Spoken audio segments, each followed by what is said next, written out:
E aí, pessoal, boa noite. Agora vamos começar a nossa aula síncrona, nossa segunda aula síncrona do curso.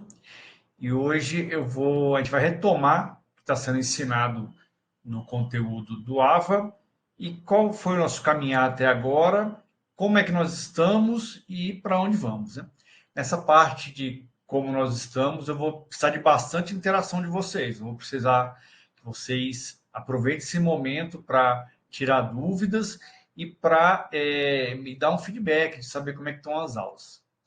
Meu nome é Adilson Oliveira Cruz, professor aqui da nossa disciplina de desenvolvimento de aplicativos 1.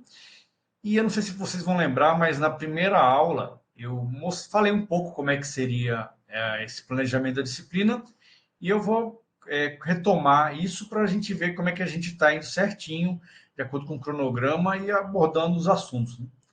Falei primeiramente como é que era esse mercado dos aplicativos móveis ou apps. Tem gente que fala apps, tem gente que fala aplicativos móveis. Vocês falam como aí? Falem aí no chat.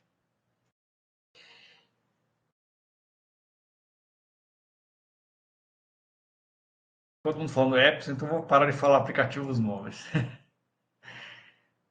Beleza, eu também acho mais fácil, né? Às vezes você fala aplicativos móveis para um pessoal que não é tão da área, eles não entendem tanto. Agora, quando você fala baixa o app tal, por exemplo, eles sabem.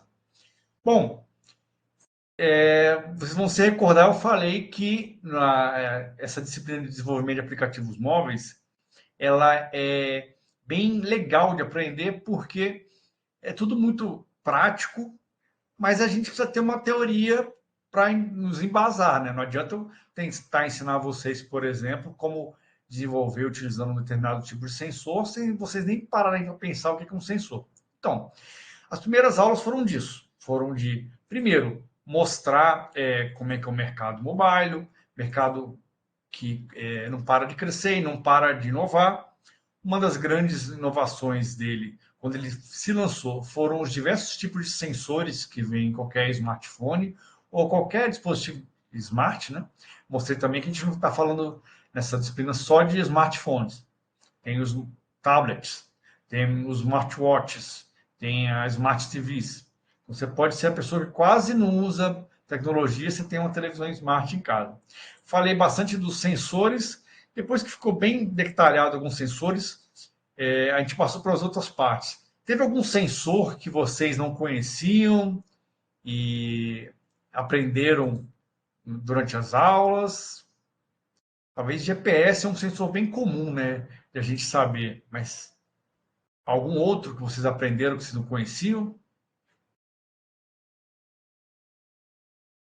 Escrevam aí no chat.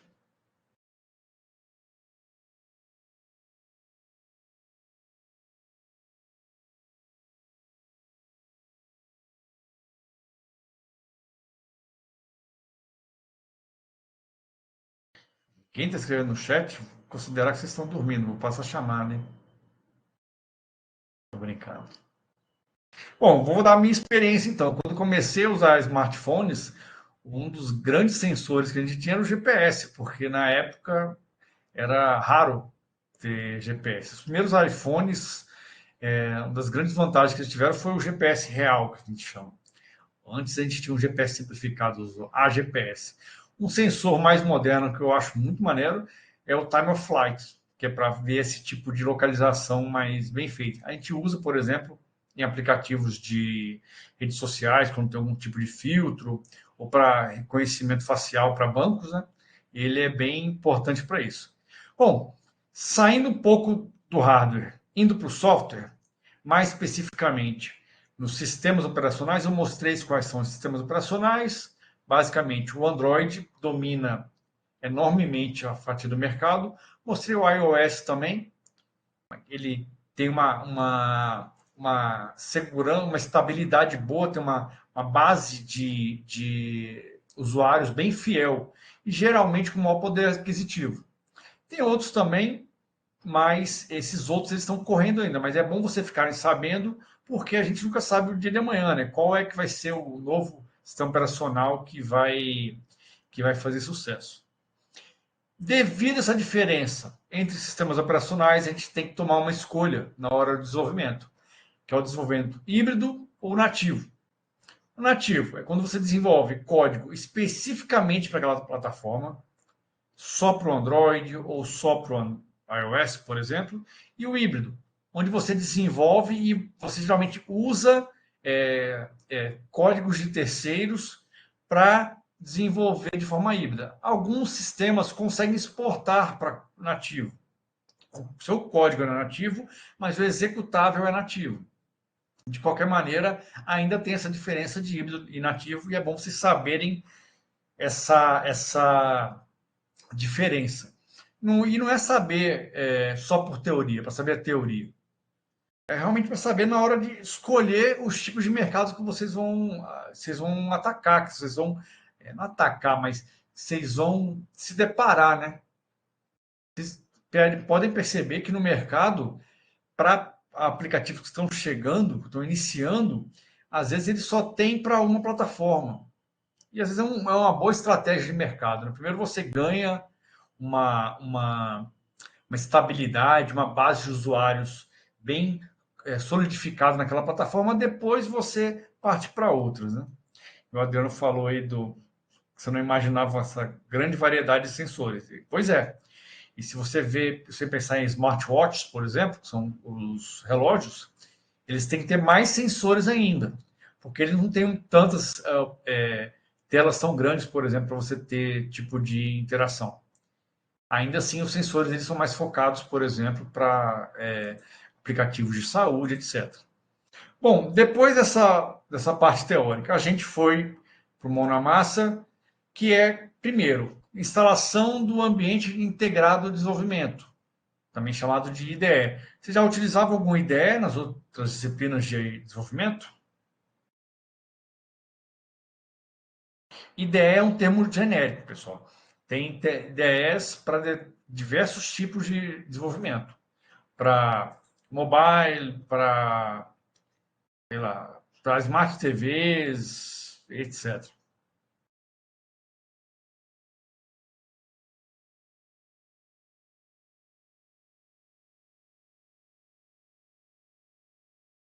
O Visual Studio Code, ele é uma dessas ideias que são mais genéricas, né?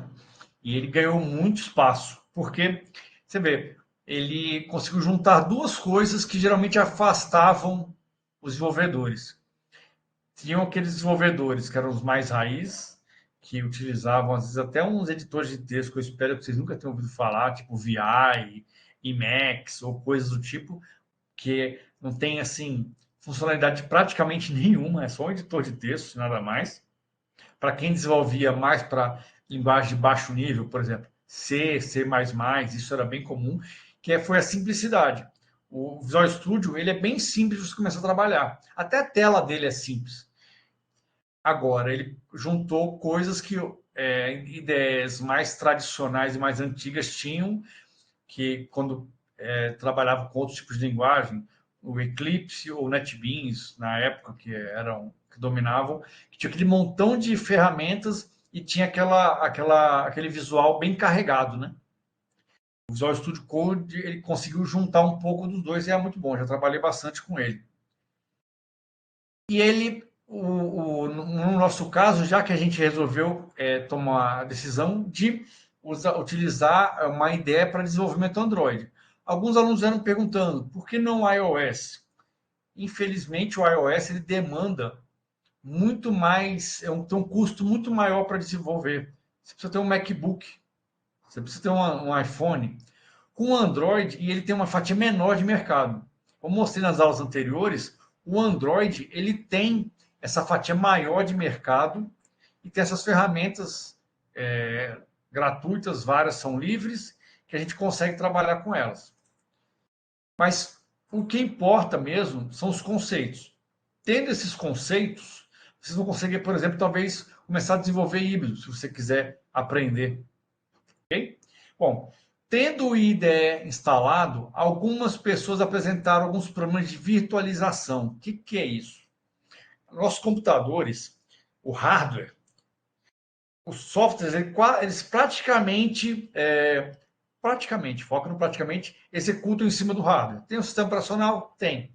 Mas com o Java, muito tempo atrás, e outras ferramentas de virtualização, ficou cada vez mais evidente a importância disso. O Android, o que o Android fez? Ele utiliza dentro dele, ele tem um sistema operacional, mas a base dele é o Java.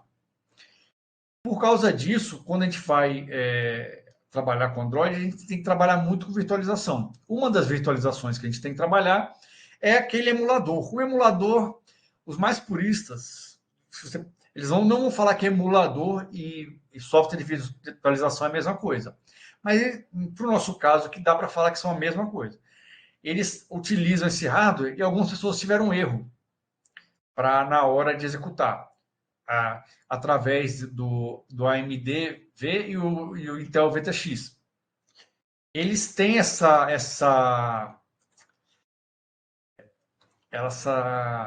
configuração, essa opção no BIOS para deixar o seu emulador mais rápido.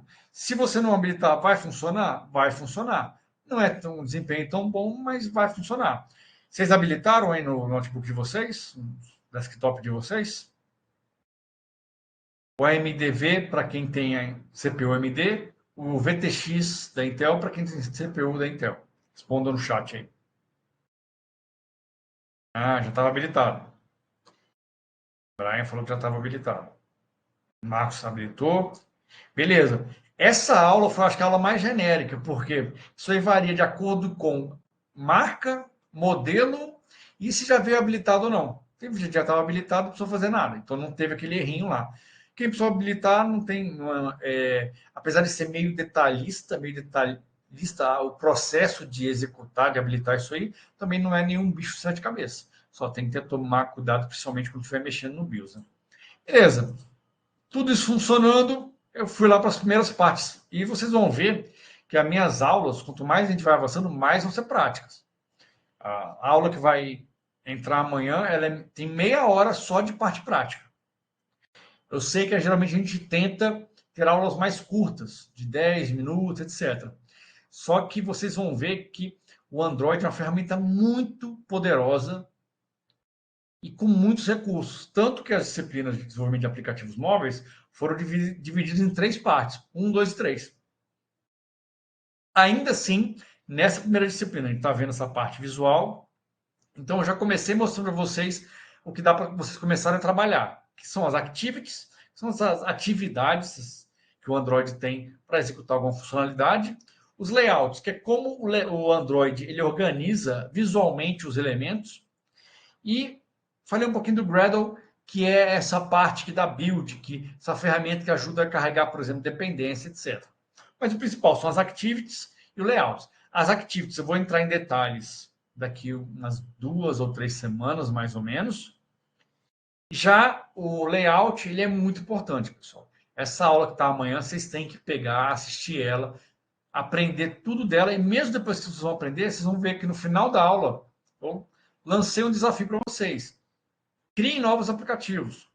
Vocês já vão terminar a aula sabendo como desenhar botões, caixas de texto, imagens, diversos tipos de elementos. Eu mostrei os principais. Tem outros, mas eles são todos muito parecidos com o que eu mostrei. Então, a parte mais importante é saber onde tem ali os elementos na parte de layout e como é que eles se organizam. Outra coisa muito importante é que esses elementos eles são adaptáveis de acordo com o layout do seu celular. Às vezes a gente nem percebe, né? Mas o celular da gente, os melhores aplicativos, principalmente, se você virar ele no modo paisagem ou retrato, ele fica do mesmo jeito, no vertical e no horizontal. O aplicativo fica funcional. Por isso que tem esses layouts. Aquele layout que eu mostrei para vocês é o layout mais utilizado. Tem outros layouts? Tem outros layouts. Não impede nem. O Android ele é tão poderoso que ele deixa você criar novos layouts. Nesse caso, não precisa, com esse layout que eu mostrei para vocês. Vocês já vão conseguir fazer muita coisa funcional para celular, smartphones, smart TVs, etc. Beleza? Então, essa outra aula que eu mostrei vai entrar amanhã, que eu falei, ela vai entrar amanhã, mostra esses elementos. Sobre as avaliações, como é que foram? Difíceis, fáceis, médias?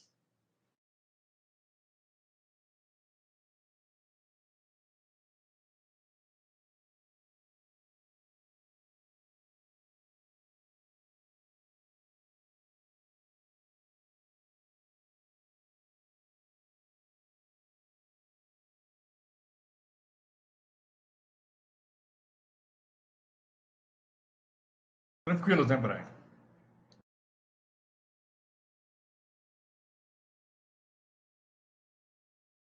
Isso, por enquanto é, Marcos. Por que que eu botei só o Olá Mundo? Para ver que vocês realmente conseguiram instalar e está funcionando. Nessa aula que vai entrar amanhã, já tem um montão de coisa para vocês fazerem. Não é só Olá Mundo. Pelo contrário, vocês vão desenvolver dois aplicativos completos na parte visual, pelo menos. O primeiro aplicativo completo é a próxima avaliação. Ela deve entrar. Nós estamos na semana. Deixa eu ver no abo aqui. Nós vamos começar amanhã a nona semana. Na 11ª ou na 12ª já vai ter outro aplicativo completo para vocês desenvolverem, completo com interfaces. E eu acho que vai, deixa eu ver se vai entrar arquivos também.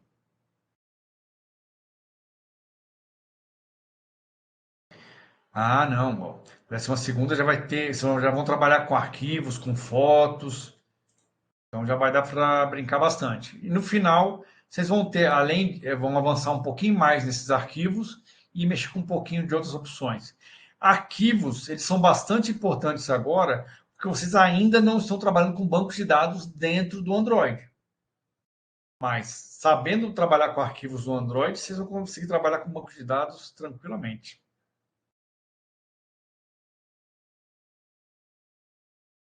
Beleza? Pessoal, alguma crítica, sugestão, elogio, podem ser sinceros. O que vocês estão achando do curso?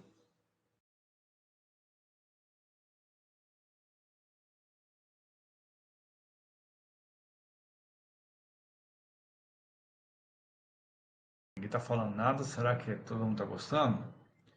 Será que todo mundo não está gostando?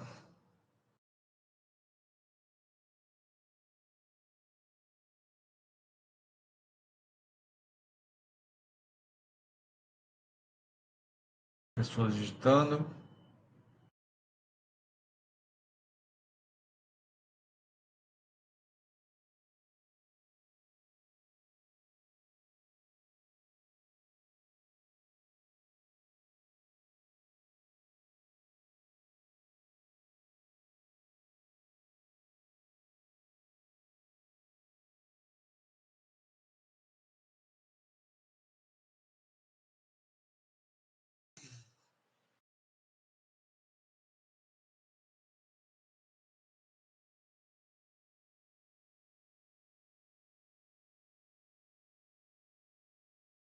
Marcos falou que sabe que ainda vai ficar difícil. É, vocês vão ver, pessoal, que como o Android é uma ferramenta muito poderosa, é fácil você se embaralhar, entendeu? Por isso que eu estou mostrando, eu estou deixando bem sólido esse conhecimento que vocês estão construindo, para, por exemplo, por mais que no futuro vocês estejam sabendo bastante das interfaces, às vezes dá um problema no Android Studio. Como todo software, ele tem bugs, por exemplo. Então, para vocês aprenderem a lidar com esse tipo de coisa. A Adriano falou que não conseguiu executar a atividade no Android Studio. Adriano, então procure o seu professor mediador, que aqui na aula eu não consigo te resolver isso, mas agenda um momento síncrono com eles, eles têm um momento síncrono 2 vezes por semana, então aproveite esse momento que já pede para ele te ajudar a resolver isso logo. Porque a gente não pode deixar esse tipo de erro frear a gente, porque as próximas atividades estão vendo, estão chegando. Ah, ótimo, Deus. Parabéns, isso aí, já fala logo. Ó, então eu já vou avisando, a aula de amanhã tem, acho que deve ter mais de meia hora de vídeo. É bastante detalhada, é bastante coisa e são elementos que vocês vão precisar utilizar em praticamente todos os apps que vocês utilizam, que vocês vão criar. Então, olha, peguem essa aula para brincar mesmo. Assistam a aula, vejam o que foi ensinado, depois vá lá, crie um aplicativo novo, coloque alguns elementos nele, vê como é que ele fica em diversos tipos de tela. Agora depois cria outro aplicativo, coloca mais elementos nele, elementos diferentes. Coloca elementos que eu não ensinei. Por quê? Porque eu ensinei a base dos elementos. Eles têm esse padrão que segue, todos eles seguem. Então vocês vão conseguir deslanchar no desenvolvimento Android de vocês, ok? Beleza, pessoal. Mais alguma questão, alguma dúvida? Ó, não gostei que a aula de hoje foi poucas pessoas. Então, parabéns para quem veio, mas avise os colegas para virem, não perder esses momentos. Somente tudo isso, né, Jéssica?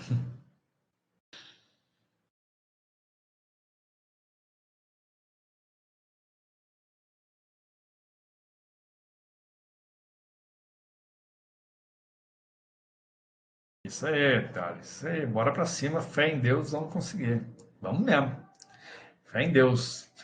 E se estiverem com dificuldade, procurem os professores mediadores. São eles que, eu estou falando isso, é porque são eles que realmente fazem esse trabalho de meio de campo aí, tendo contato com vocês, resolvendo. Procure os professores presenciais também, para quem tem mais facilidade com essa parte presencial. E dedique-se, porque, olha, essa área de desenvolvimento de aplicativos é ótima. Tem emprego o tempo inteiro. Pelo, ao invés de a quantidade de vagas irem diminuindo com o tempo, pelo contrário, só aumenta. E como eu mostrei nas aulas, o mercado Android, que é o que a gente está focando agora, ele é gigantesco, gigantesco. Então, vai ter bastante oportunidade para todo mundo. E quem for um bom profissional vai brilhar, vai se dar muito bem. Beleza, pessoal? Então, por hoje é só. Obrigado por terem vindo e até a próxima.